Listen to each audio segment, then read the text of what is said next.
Father, you know all hearts. You have chosen your servant for the office of bishop. May he be a shepherd to your holy flock and a high priest blameless in your sight.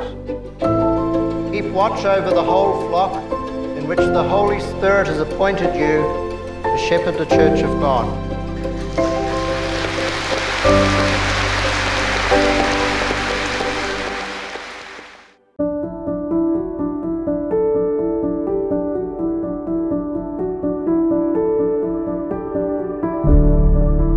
One of the most enduring memories I have of Pat when we were younger was every morning at about 7 o'clock, the bedroom door would slam open and the bishop would come in. He was probably only about 10 years old.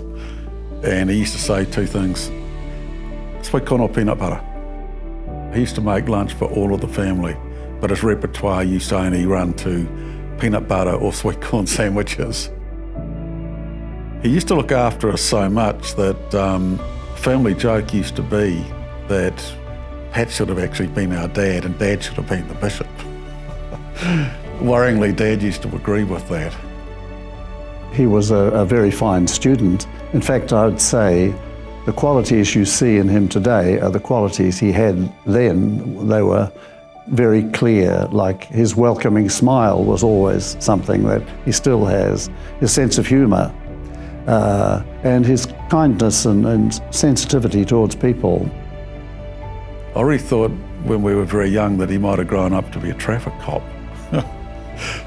And we thought later when I was a teenager, he'd make a really good bishop. I don't think I was always destined to be bishop, no, not at all. And I remember when I was asked, I was really deeply troubled because I wasn't my own preferred candidate by a long shot. So it took me a couple of years actually to get my head around the fact that this was what I was being asked to do. He's very likeable. He's a wonderfully likeable person. His face in repose is always smiling. He's one of those people who constantly smiles. He's a man who I think is very much at peace with himself.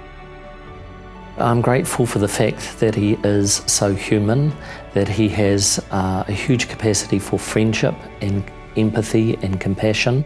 The young people, they just love Bishop, and I think it's just because they can just have a conversation with him, just one-on-one.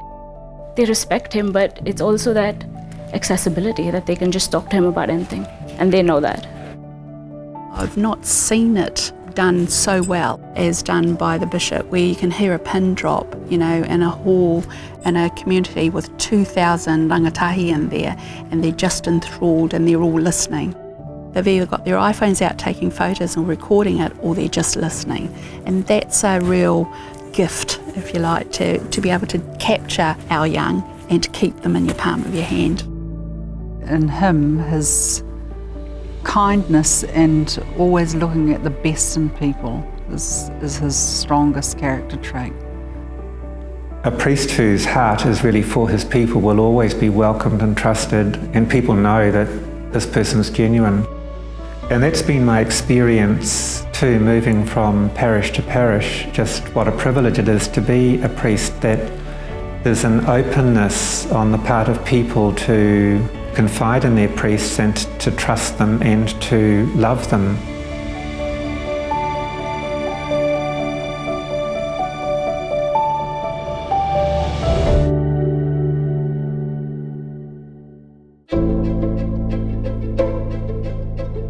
What some people think about bishops is that they're sort of far removed, or they're perhaps a bit isolated and unsure what's really going on. That's not the case with Bishop Pat. He actually is deeply connected into the lives of people in Auckland.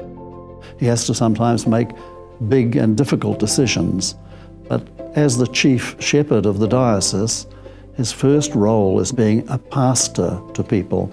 Now, better than anybody, Bishop Pat knows that, and he lives that consistently. It's part of who he is. He's very sincere in what he says to everybody. He has wonderful empathy for people. Because of this empathy, he has been deeply hurt by the problems that he's inherited that have been part of the church for the last 20 or so years. And it's really hurt him deeply to feel the pain that people suffer. He has this great ability to transcend, I guess, the pressures of any particular situation. And I guess the key to his ability to be able to do so is his deep faith. He really does believe what he preaches. Auckland certainly has changed over 25 years. Population growth has been enormous and very rapid. The new migrants who make up such a vibrant part of the diocese now, they do share the faith that I also was nourished in, and often with the warmth and the enthusiasm that they bring to parishes, they're revitalising our parishes.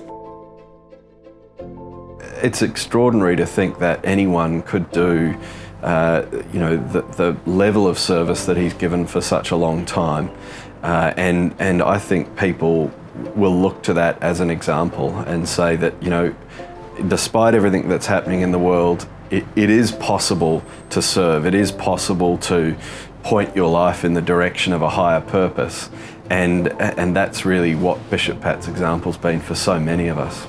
I wish everyone had a boss like Bishop, because he's cool. Everybody, and people not just in the Catholic Church, but people outside the Catholic Church too, they know there's an essential quality of goodness that radiates from Pat Dunn. Pope Francis talks of as priest smelling of the sheep, and that whole shepherding role is very much something that we appreciate as a diocese in him. Great shepherd. The shepherd guides, the shepherd protects, the shepherd looks after, and essentially that's the role of the bishop. He is priest, servant, shepherd, teacher. He's many things to us.